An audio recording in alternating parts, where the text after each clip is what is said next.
नमस्कार।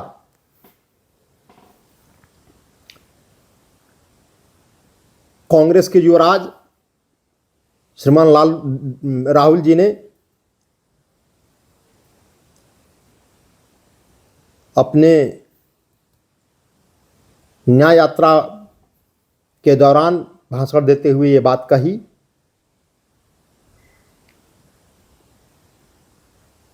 कि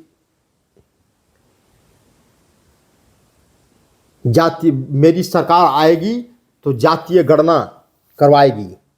अभी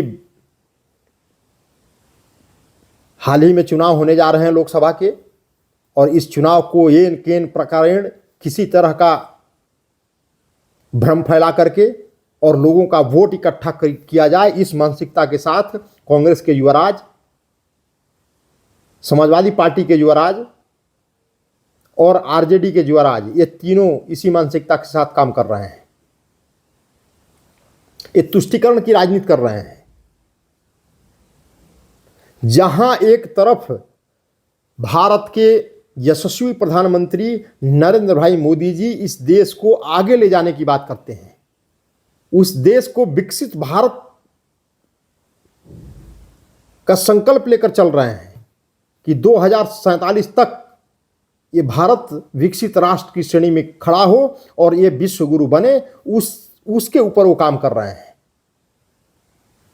वो ये इस तरह काम कर रहे हैं कि 2028 तक उन्होंने लक्ष्य रखा है कि भारत दुनिया की तीसरी सबसे बड़ी अर्थव्यवस्था वाला देश बनेगा। उसके ऊपर काम कर रहे हैं। वो काम कर रहे हैं कि देश में इंफ्रास्ट्रक्चर किस तरीके से अधिक से अधिक अच्छा किया जाए और उसकी क्वालिटी और अच्छी बढ़ाई जाए, उसके ऊपर काम कर रहे हैं। वो महिलाओं का जो जीवन यापन है वो कितना अच्छा हो, नौजवान कितने अच्छे उनको शिक्षा प्रदान की जाए, लोगों को कैसे स्वास्थ्य की सुविधाएं मुहैया कराई जाए, लोगों के आवागमन का साधन कितना सुगम हो, इसके ऊपर काम कर रहे हैं। और दूसरी तरफ कांग्रेस के युवराज इस देश को जाति में बांटने की बात कर रहे हैं। कांग्रेस के युवराज इस देश को तुष्टीकरण की राजनीति के अंदर में झोंकना चाह रहे हैं। वो इस देश को पीछे ले जाना चाहते हैं। इस मानसिकता के साथ वो काम कर रहे हैं।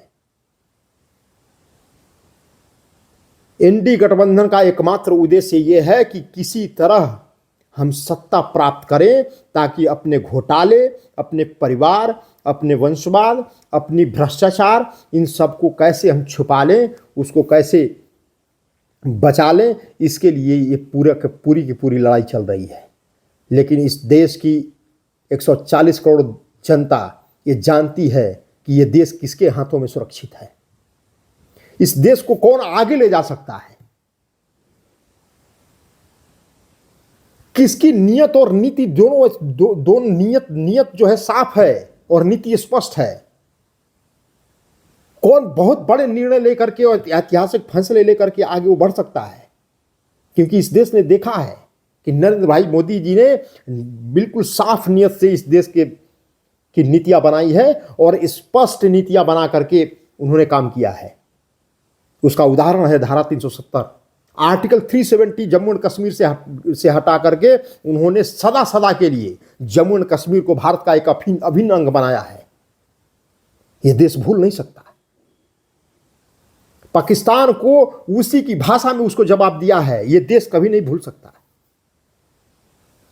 500 साल के बाद प्रभु श्री राम का भव्य मंदिर का निर्माण हुआ और वहां पे जाकर के भारत के यशस्वी प्रधानमंत्री नरेंद्र भाई मोदी जी ने वहां प्राण प्रतिष्ठा करके यह दिखा दिया कि भारत की संस्कृति और भारत के जो मूल्य हैं उसको स्थापित करना है, क्योंकि भारत के कण कण में राम है।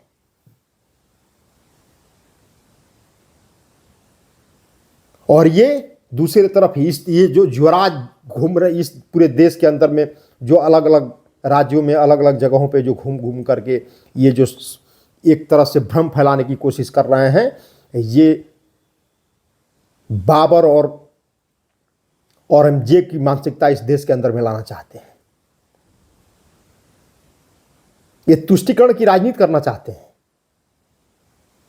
इवन अब अल्पसंख्यक भी यहां तक ये समझ चुका है कि ये देश के अंदर में कौन उसका हितैषी है, कौन उसके लिए काम कर रहा है, वो भी समझ चुका है। इस बार वो भी झांसे में नहीं आने वाला। 2024 के आने वाले इलेक्शन में पूरा का पूरा देश नरेंद्र भाई मोदी जी के साथ खड़ा रहेगा, क्योंकि मोदी जी विकसित भारत की गारंटी दे रहे हैं।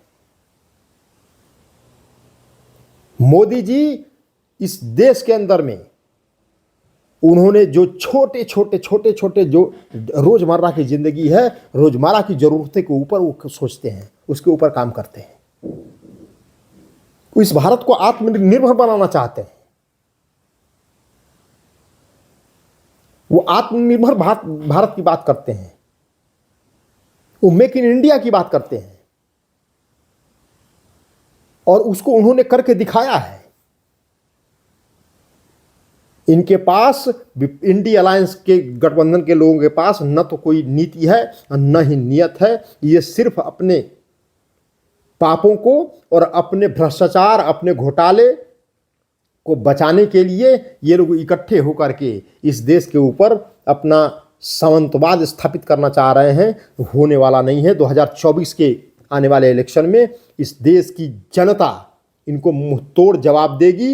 ये जो अभी हैं ये शून्य पे हो जाएंगे। इन्हीं शब्दों के साथ अपने वाणी को विराम देता हूँ। नमस्कार।